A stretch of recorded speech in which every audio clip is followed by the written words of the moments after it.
He's just so good. I don't know, and he probably lacked some Marauders. You mentioned that he was sprinkling in a little bit of Marauders, Yeah, but I think late. he needed it a little bit more. In the bottom spawn here of ByuN Research Station, winning game number 1. This is Dark. And on the top side of Vanny, he needs to bring it back. He's down 1-0 for Team Expert. This is ByuN. And if anyone can, it is this guy. I think this is quite a good map for TVZ as well. So, I'm feeling pretty good about that.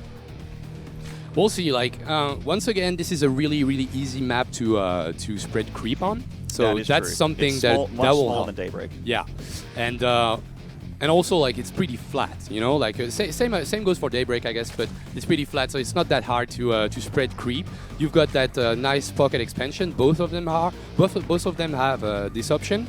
And once again, pull first from Dark, because this is a great map for Triple Rax Reaper play. But ByuN already one step ahead. I'm gonna go CC first.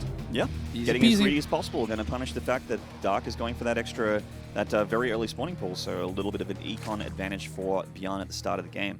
Very small moves like this. Like, it doesn't seem like it matters, guys, but at this level of the game, absolutely can capitalize. 20, 30 minerals can make all the difference in a game at this high of a level. When you can really only be afforded at most 1 or 2 mistakes. Yeah, those players can capitalize on just the tiniest things of them all, and in this game he's already ahead without. And those two players, they didn't even scout each other. Like they didn't even interact with each other. But still, there's already pretty sizable advantage for ByuN. We'll see if he can make it happen, make it work for him in that game number 2, with Dark leading 1-0. So going for the gas after that, probably will invest in the link speed upgrade, because there's some maps where Dark showed that he would probably rely on Roach Ravagers and Infestor play, but Vanny, to me, looks like a map you can always play Mutiling Bending on. So yeah, and even when Vanny was back in the map pool, this was a very popular map for Link Bane Muta. Yeah. Very good. And this was kind of the map where Terrans would mech, actually, back in the day for ByuN Research Station. It was a very strong unit composition for this particular map. Lots of abusable areas for the slow-moving, powerful, cost-efficient army that is mech. Don't know if ByuN's much of a mecha, though. He's more of a bio king when I think about him, so I don't expect to see it from him, but I've seen stranger things before. we'll have for sure we'll have a different opening from ByuN. So that's CC first into double gas, super fast, double refinery. So he gets that factory play and a reactor. So probably gonna build some Hellions to gain map control and avoid those queens, because as you can see, already a creep tumor down, not going for another inject on the second base or anything, just going for the creep to connect the main base and the third base location, which is so important in the matchup. And obviously, when you're going to be harassed by Hellions, that's even more important. Absolutely. The cool thing about this base for the Zerg defending against Hellions, though, is that they have that sort of pocket expansion. Hellions are just not going to get down there, man. Like, the Queens block the ramp. It's very hard to get back here as a Terran. The fact is, though, that ByuN is actually making a starport with a tech lab, so he's looking like to go into some Banshee play along with the Hellion Open by the looks of things. Yeah, Hellion Bun. Oh, actually, he's gonna keep. Wow. Is he gonna go for Hellion drop? Yes. This is so sick. I was wondering if he would go for it, because when you mentioned that pocket expansion is actually super hard to hit, well, you can build a Medivac and drop those Hellions. And because this is not like an usual play, this is something that Dark could overlook and not even scout. Like, he doesn't have every single overall. He's gonna go for Hellbats. Oh, saucy ByuN here, going for something a little bit aggressive and different. I love this stuff. Breaking out the non-standard opening here for TVZ. And you know what? Hellbats are back in the fold as well. They have been so powerful in this matchup now, coming back in a fashion.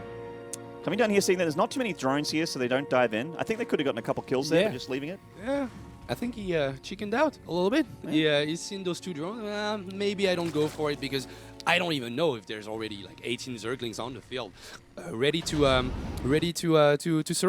The Zerglings are already in place on the second base. I don't even know how he knows Dark that is, because that's an usual play, as I mentioned, and we were talking about the Hellbat play, but he's gonna start with the Hellion drop. If he unloads them and he can morph, he can absolutely engage these lings. The Medivac can heal the Hellbat as well, guys. So this actually takes that bio flag. The Medivac getting shooed away by the Queen very well. Here it comes. It's going to go down to the Queen by the looks of it, but the Hellbats are doing damage. The Ling army is gone. If they get the Queen as well, they can get into this drone line and start taking out drones. Dark starting to split the drones away. The Queen slowly but surely getting into the back pocket. Natural deal with the Hellbats. Yeah, interestingly enough, this is already a really good trade for ByuN. He traded like only one Medivac and Hellbat for a lot of Zerglings, and right now the entire army, the entire defense of Dark is just out of position to defend that third base. The economy is left untouched. He just had to move the drone away, which is like some damage to the economy, but the drones in themselves, they didn't get hit at all. So ByuN getting a supply block there, but unfortunately his attack looks like it's been completely deflected, so we can't really capitalize on that supply block. But I mean, they're always good to get anywhere against your opponent. The Viking out for ByuN, shooing away those overlords near the south of his main and getting on another overlord hunt here. It's overlord hunting season for the Terran here. Okay, he's gonna bring out too many.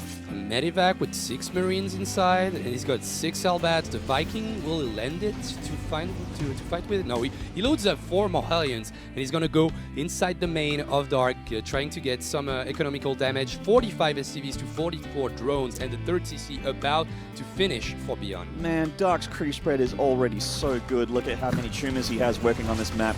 4 Hellions getting dropped here. Gonna morph into Hellbats shortly, or just gonna go straight vintage vanilla Hellion here. No, there we go. Hellbat on the way. He does get 4 drones for his trouble. Could trade very well against his slings. 2 Hellbats and about 6 Marines with Stim hitting the Queens at the front here. They tap a couple more transfuses on them to be able to heal up, but he's holding for the drone line now. 6 drones going down in total. The 1 Hellbat in the back line here is still alive. In fact, maybe setting the drones back a little bit prematurely here. No, he does actually keep those drones alive. I don't know about that last sequence. Getting 6 drones, okay.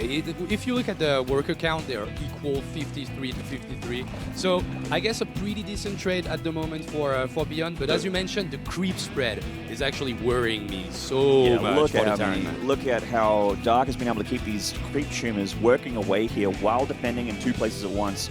If there was any question as to whether this guy was good or not, that's the answer right there. We got a Bailey Vest on the way with the melee upgrades, even quicker in this game for the Zerglings and future Banelings here of Dark. So very much expecting Ling Bane Muta again for the Varney Research Station. Funker brought it up very correctly earlier. Very strong unit composition for this map against this race. He needs to, ByuN that is, he needs to make a move out and take care a little bit of the script, because it's going to get out of control super fast in this game if he doesn't do anything about it. And that's the issue with this build he went for. He didn't have that huge of a marine production before. Like, he just finished 3 reactors at the same time, so now he can start on building a lot of marines, but he didn't have that before. And Hellbats are not the greatest units in the game to take care of queens and crypt tumors. So he's going to go right now 2 Medivacs, a couple of marines, and 4 Hellbats to tank in the front, and that 4th base is under attack. It is under attack. These Banelings don't actually have speed yet, and we brought it up in game number 1. If you don't have Banelings with speed, you can't really use them against ByuN. He's a little bit too good at control, but the Dark is starting to muscle back. Just too many queens, too many numbers here from the Zerg, and he does deflect ByuN completely. The only thing he lost was some Banelings, some Zerglings, and a couple creep tumors. Yeah, exactly. To that attack. And perfect transfusions too. Like, he didn't lose a single queen, which means they are gonna go back to work and gonna spread creep some more. Sorry, get that 4th hatch going. Probably, yeah, gonna drone it up a little bit. 72 drones, and he did that only with Ling, Baneling, and queens. And now he's adding in the Spire, so he will be able to have a huge Mutalist Flock, as he's shown in the game 1. Somehow ByuN already on the back foot here. A lot of it probably has to do with the fact that his attacks didn't do as much damage as he hoped. There's a nice juicy scan there for those tumors, but Dark is already here with some Banelings. They still don't have central hooks. Just 1 second away, and now done. Banelings 10 hit points stronger and faster on creep now. And I feel like ByuN just needs to try and take the edge of the creep back here and just force it back towards Dark's base. It's just so hard to engage a player this good, this deep. Yeah, once again, it's gonna add on some Marauders to the composition, because I know he's amazing about on splitting Marines. Like, he's shown it in game 1, but it wasn't enough, because he needs something to tank in the front, and he's relying only on Widowmine to do the job. But we've seen the splits, and once again he gets the wraparound, and that's terrible for ByuN, because he doesn't have any units on the map. He lost full map control, and look at it. He wins a fight, 4 Quinks come in, 4 more Crypt Tumors. Well, that trade actually went not too bad for ByuN, because the Widow Mine's actually connected with a lot of the links there, and the resources lost has tipped into ByuN's favor. Dark losing a little bit more of his army there than ByuN has this game totally so far. And if he keeps making trades like that, and I actually like bringing up the Marauders is a great point, Funker, because I love that he's bringing them into the fold earlier. Because the last game, their absence was definitely felt at that point of the game, when he was getting crushed by the Banelings and the Lynx surrounds as well. And Dark's going for Corruptors this game instead of Muters. Yeah, he needs more Baneling though, because ByuN is on the doorstep of the 4th base, and that was an amazing trade for ByuN. Counterattack from Dark, getting all those Marines, and the mines are not burrowing, but that 4th base is in a lot of trouble. Yeah, Dark may actually lose this base here, and it does go down. Dark clearing up a lot of the SCV lines, though. Nearly 20 SCVs going down from this run by from Dark into the natural of ByuN. He's just using whatever comes out of these production structures to clean it up, but he's just taking huge economic damage there. It's 70 drones versus 46 FCVs, but that said, though, Dark still may die because ByuN is up 50 army supply and with better upgrades too. Oh, look at that spree spread. All those Banelings connecting with a Soul Viking on the ground. ByuN trying to split as much as he can. There's no Baneling left on the field, and more units traveling across the map, and ByuN is not stopping right now. No, he has so much army supply. He's going to pull back and get back to his rally units and then go for another push here. And why not? He has a beautiful chance here to try and end the game with or without this econ deficit. He's going to try and make it happen. We can see the observer pointing out there that the economy is heavily in Dark's favor right now. ByuN needs to use this army supply advantage to get across the map and kill him now.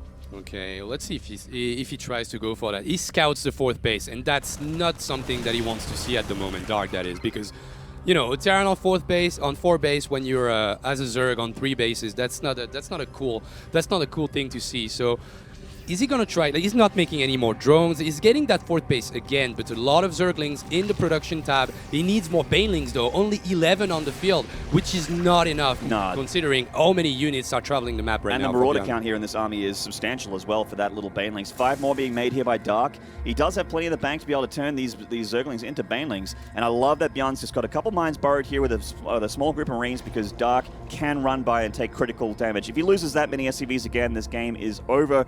If he doesn't trade well with his army at the front here. So ByuN being a little bit indecisive, doesn't know if he wants to go from the left or from the right. Looks like he wants to go towards the gold hatchery here. Yeah, I like that double expanding by Dark. He's gonna go for it. That expansion on the gold, it's gonna get taken out, but at the same time, on the left side, getting a 4th base again, and he needs that because he needs more gas. He has 1,000 in the bank actually, and he needs to spend that at some point. A lot of Banelings probably to just wipe out that entire army and, you know, get some more room to breathe, because right now he's getting pressured by ByuN's army movement. And ByuN's starting to pull ahead in upgrades as well. 3-3 on the way for his units. +3 attack already done.